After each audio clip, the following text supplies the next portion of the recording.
Big market voices में अब हमारे साथ जुड़ गए हैं गुरमीत चड्ढा, कंप्लीट सर्कल के मैनेजिंग पार्टनर और सीईओ। Gurmeet, good afternoon.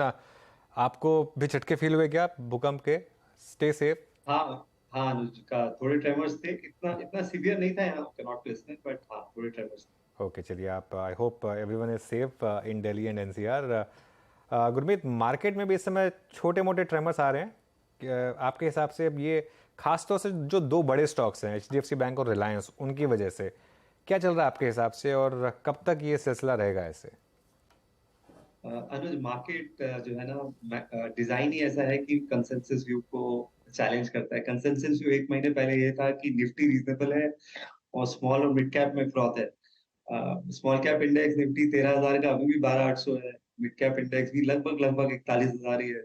और करेक्शन आ गया है हफ्ते फ्रंट लाइन जो आपने नाम। बट मुझे लगता है कि एचडीएफसी का रीजन था जो उनका एनालिस्ट मीट में उन्होंने अपडेट दिया कि अकाउंटिंग स्टैंडर्ड्स की वजह से उनका बुक वैल्यू थोड़ा सा डाइल्यूट हो रहा है।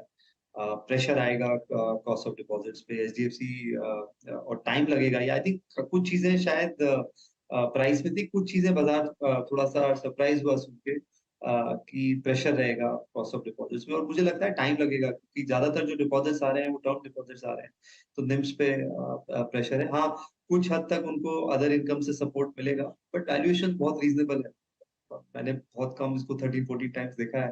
और थोड़ा सा फ्रस्ट्रेटिंग भी है इन्वेस्टर्स के लिए क्योंकि 3 साल हो गए ठीक है, बट कई बार आपको परसिस्ट करना पड़ता है किसी स्टॉक के साथ। और पर मुझे लगता है जो नेगेटिव्स हैं दोनों में, रिलायंस और एचडीएफसी में, काफी एक्सटेंड तक प्राइस में, अनलेस एंड अनटिल कोई अर्निंग्स में कुछ बहुत ज्यादा नेगेटिव सरप्राइज आए, जो मुझे लगता नहीं कि होना चाहिए।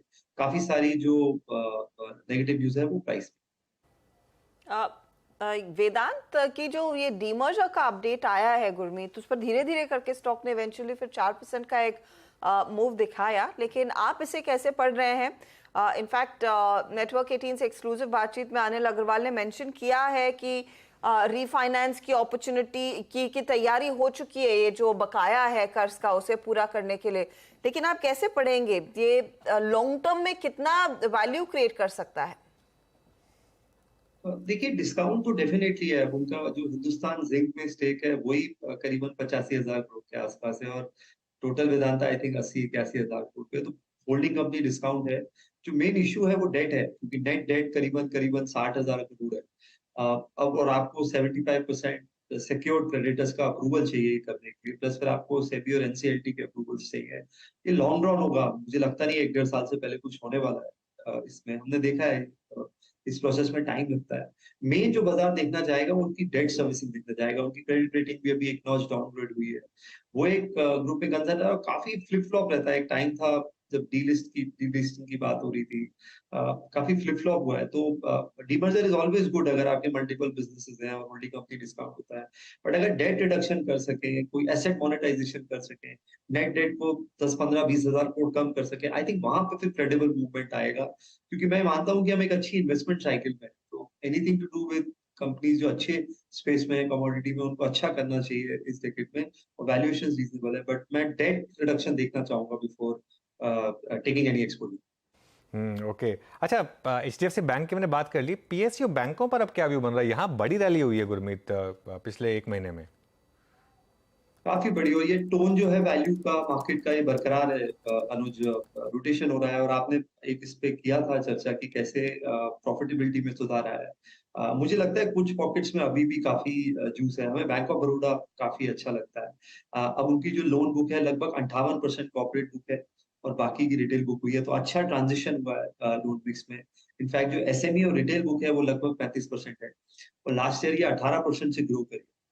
मैंने बैंक ऑफ बड़ौदा का आरओए 1% आई थिंक शायद 10-11 साल बाद देखा होगा FY23 का। और वो कॉर्पोरेट साइड पे भी 12-13% का गाइडेंस दे रहे हैं। तो ग्रोथ है, क्रेडिट क्वालिटी अच्छी है। जो जो और थोड़ा सा डिस्क्लोजर स्टैंडर्ड्स इंप्रूव हुए हैं, क्रेडिट अंडरराइटिंग इंप्रूव हुई है।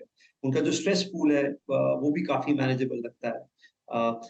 तो और वैल्यूएशन अभी भी बुक वैल्यू के आसपास ही है, तो ये हमें अच्छा लगता है। और एक सरप्राइजिंग बात ये है कि एसबीआई नहीं चला है। उनका एक क्वार्टर थोड़ा सा वीक आया क्यूएन को ग्रोथ का। जबकि मुझे लगता है वो शायद थोड़ा सा डिगो, एक अच्छा क्वार्टर अगर एसबीआई करेगा तो शायद थोड़ा सा वहां भी एक्शन देखने को मिल सकता एनबीएफसीज में मूव अच्छा है और इस बार एनबीएफसीज को लीड कर रहे हैं, मतलब इस फॉल में भी इंडेक्स हायर लेवल से 700 पॉइंट रिट्रेस हुआ। Look at Bajaj finance. अच्छा, हमने एक बात ध्यान नहीं दी, लेकिन बजाज फाइनेंस अब शायद अगर आज इन लेवल्स पे क्लोज होता है तो ये इसका ऑल टाइम हाई क्लोज होगा। आपका कन्विक्शन बजाज फाइनेंस से फिर आ रहा है क्या इस वक्त? बीच में थोड़ा सा जियो की लिस्टिंग से पहले थोड़ी सी शिवरिंग थी, but at all time high now. आपका व्यू बजाज फाइनेंस, बजाज फिनसर्व पे गुरमीत इस वक्त? मैं one of the lucky investors हूँ जो शायद 8-9 साल से इन्वेस्टेड है बजाज फाइनेंस में, तो बहुत अच्छा ग्रोथ जर्नी देखी है। और आई थिंक जो बाजार को अच्छा लगा वो उनका कैपिटल रेज का जो अनाउंसमेंट था वो अच्छा लगा।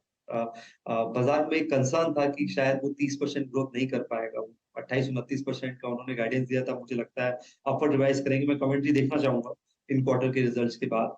और एक ही कंसर्न आता है कि जब आपकी 2.5-3 लाख करोड़ की बैलेंस शीट हो जाती है तो उस पर आप कैसे ग्रोथ ला सकते हैं।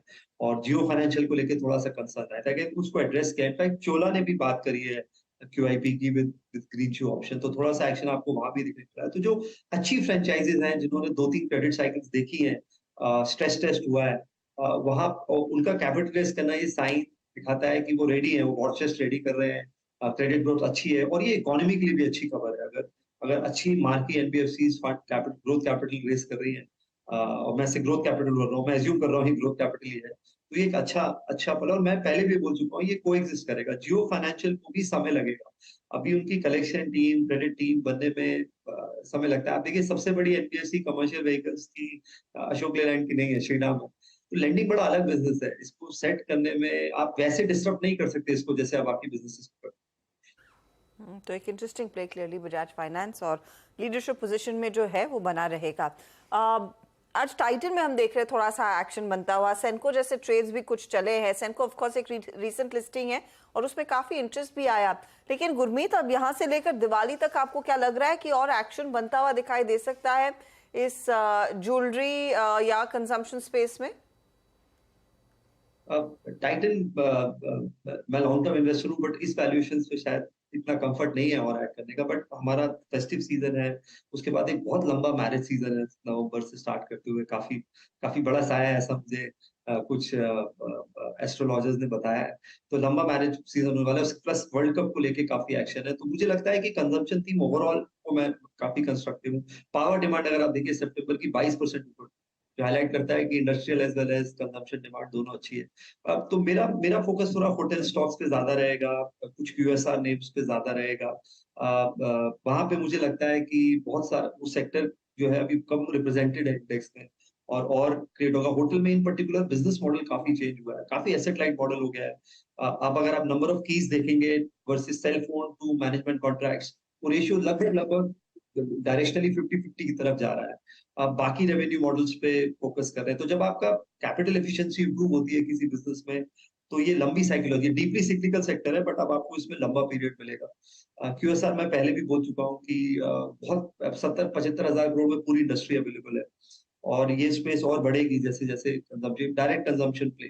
तो मुझे ओवरऑल ट्रैवल से रिलेटेड, फूड से रिलेटेड, होटल स्टॉक से रिलेटेड मैं ज्यादा बुलिश हूँ कंजम्पशन साइड पे वर्सेस ज्वेलरी स्टॉक्स। अच्छा, आपका एक व्यू इन स्टॉक्स पे हो गया। गुरमीत, कुछ देर पहले आप कह रहे थे कि आप सौभाग्यशाली हैं कि आपके पास बजाज फाइनेंस है। उन चुनिंदा सौभाग्यशालियों में एक स्टॉक और है आपकी पोर्टफोलियो में, and that's I think Polycab. अभी क्या कर रहे हैं उसके साथ? और दूसरी बात, अभी आपके आने से पहले अनुज में हर्षता बात कर रहे थे रियल एस्टेट को लेकर, अहमदाबाद के मार्केट को लेकर बात हो रही थी, गुजरात के मार्केट को, दिल्ली के एनसीआर के मार्केट को। लुक एट डीएलएफ, अब इस वक्त इस दौर के हाईएस्ट क्लस्टर पे, I think almost 12 years high. आप पॉलीकैब के साथ क्या कर रहे हैं और रियल एस्टेट में कोई स्टॉक ऐड किया है क्या आप लोगों ने इस बार? तो होम इम्प्रूवमेंट एक जो थीम है, मैं बोल चुका हूँ ये कि ये home improvement housing led investment cycle है। तो एक तो न्यू हाउसिंग की डिमांड है, तो उसके अलावा होम इम्प्रूवमेंट की डिमांड है। आप देखिए, हम जब कोविड ने एक हमें जो लर्निंग दी है कि हम घर में जब ज्यादा रहे तो हमने होम इम्प्रूवमेंट पे भी फोकस किया, खाली नए घर पे नहीं किया, तो उससे बहुत डिमांड बढ़ी है। पॉलीकैब मुझे लगता है जो उनका गाइडेंस था 20,000 करोड़ का FY 26 का, शायद वो FY 25 में ही मीट कर देंगे। ऑलरेडी 4-4.25 करोड़ की रन रेट पे है क्वार्टरली टॉप लाइन की। केबल्स एंड वायर्स में मार्केट शेयर इंप्रूव हो रहा है कंटिन्यूअसली। एक्सपोर्ट ऑर्डर्स बहुत रोबस्ट आ रहे हैं। लास्ट क्वार्टर में मुझे 40% के आसपास ग्रोथ दिखा है। यूएस मार्केट से काफी अच्छी गाइडेंस है। वैल्यूएशन जरूर एक्सपेंसिव हुआ है, क्योंकि स्टॉक में रनअप भी फास्ट आया, तो हो सकता है कुछ पीरियड के लिए कंसोलिडेट करे, बट ये मैं लंबी जर्नी लेना चाहूंगा स्टॉक में अगले 4-5 साल की। हमें इसके अलावा कजारिया अच्छा लगता है। सिरामिक और विट्रीफाइड टाइल्स में बहुत अच्छा नाम है, बहुत अच्छी बैलेंस शीट्स है। और चाइनीज प्लेयर्स पे काफी कंट्रीज में एंटी डंपिंग ड्यूटीज लगी है, तो एक थोड़ा सा टेलविंड्स भी है। गैस प्राइसेस थोड़े कम हुए हैं, उसका उसका बेनिफिट मिलेगा। सिमिलरली हमें सैनिटरी और फॉसेटवेयर में सेरा अच्छा लगता है। उसको हमें इसलिए भी अच्छा लगता है कि 45-50% सेल टियर 3 एंड टाउन्स से अप है, तो मतलब रूरल रीच भी बहुत अच्छी है, काफी स्ट्रांग। और एक अच्छा अगर कंज्यूमर बिजनेस आपको मिल जाए जिसकी रूरल रीच अच्छी हो और कैश फ्लो जनरेटिव अच्छी बैलेंस शीट है, तो आप एक अच्छी साइकिल में काफी पैसा बना सकते हैं लंबा व्यू लेके। रियलिटी में हम थोड़ा सिलेक्टिव है। मैं नॉर्थ वेस्ट हूँ, तो थोड़ा सा ऑब्वियसली डीएलएफ अच्छा लगता है, बट कुछ साउथ के प्लेयर्स भी अच्छे लगते हैं। सोबा अच्छा लगता है, प्रेस्टीज अच्छा लगता है, मैक्रोटेक अच्छा लगता है। हाउसिंग साइकिल काफी काफी स्ट्रांग लग रही है, और मुझे लगता है अभी शायद नियर टर्म और रेरा का एक्चुअल इम्पैक्ट जो है वो अब शायद इस सेक्टर में हमें देखने को। ओके, अच्छा एक बार एक स्टॉक लेकर आइए जोमेटो और उसकी वो 52 वीक हाई लो वाली प्लेट, क्योंकि लगातार पिछले 2 हफ्ते से ये कोशिश कर रहा था कि उस लेवल को क्रॉस किया जाए। 105 का वो लेवल था और आज का हाई 105.2। जो 105 का 52 वीक हाई था वो रिसेंट ही था, ऐसा नहीं है कि बहुत पुराना था। सितंबर में लगा था वो 52 वीक हाई, 18 सितंबर को। लेकिन अब ये फ्रेश 52 वीक हाई पर गुरमीत तो खैर रोज कंट्रीब्यूट करते हैं शायद इस कंपनी के प्रॉफिट्स में। गुरमीत, क्या व्यू है स्टॉक पर? अनुज डेफिनेटली रेडार में, क्योंकि एक जो अच्छी बात है कि ये ड्यूओपोली हो गया है। लास्ट क्वार्टर थोड़ा सा प्रॉफिट रिपोर्ट किया, ठीक है, मार्केट में उसका व्यू है कि अकाउंटिंग एडजस्टमेंट्स थी, बट एक उन्होंने ब्लिंकिट को लेके भी गाइडेंस बहुत अच्छा दिया अगले 2-3 क्वार्टर्स का। उसके अलावा मुझे लगता है कि बाकी जो स्ट्रॉन्ग प्लेयर्स थे वो टेस्ट कर चुके हैं। अमेजोन ने बैंगलोर में टेस्ट कर लिया, उबर ईट्स और काफी फूड पांडा वगैरह आउट हो गए या मर्ज हो गए, तो ड्यूओपोली प्ले है, उसमें भी जोमेटो थोड़ा सा मार्केट शेयर गेन कर रहा है। मैं बस जो एक चीज देखना चाहूंगा वो ये कि ये जो टेक रेट है इनका 20-23%, ये सस्टेन हो सकता है कुछ साल की नहीं। तो ओएनडीसी अभी छोटा है, बट आगे जाके थ्रेट क्रिएट कर सकता है। जो पेमेंट जो यूपीआई ने पेमेंट बिजनेस में किया, आई थिंक वो एक छोटा सा रिस्क है, इमीडिएट नहीं है। और अभी सिर्फ जैसा मैंने बोला 4-5% लोग ही ऑनलाइन फूड ऑर्डर करते हैं, तो रनवे बड़ा है। और एक हमारा मुझे लगता है कहीं ना कहीं एक हैबिट में आ रहा है in terms of cooking less is something which I think is habitual, but trend change होते देर नहीं लगता है, हमने देखा है कोर्ट में। और health related cycles can change quickly, but radar में डेफिनेटली है। और अगर एक क्वार्टर और अच्छा आता है तो मैं महंगे लेवल पे भी माइंड नहीं करूंगा, बट मैं थोड़ा टेक्स्ट बुक इन्वेस्टर हूँ, थोड़ा सा प्रॉफिट्स कैश फ्लो देख के इन्वेस्ट करना पसंद करता हूँ। गुरमीत, मैपमा इंडिया या सी इन्फो सिस्टम्स पर कोई पढ़ाई हुई है हाल फिलहाल? क्योंकि हम कुछ ही देर पहले बातचीत कर रहे थे कि इसमें क्या हो रहा है उसका कुछ ज्यादा अंदाजा है नहीं। हर्षदी सॉरी मैं मिस कर गया स्टॉक का सी नाम। इन्फो सिस्टम्स, जो मैपमा इंडिया मैपमा इंडिया की कंपनी है। हाँ, मैं जब सिटी बैंक में था तो हमारे कॉर्पोरेट क्लाइंट होते थे, मैंने बड़ा क्लोजली इंटरेक्ट किया टीम से। बहुत बहुत अच्छा फर्स्ट जनरेशन है, ऑब्वियसली अब सेकंड जनरेशन है।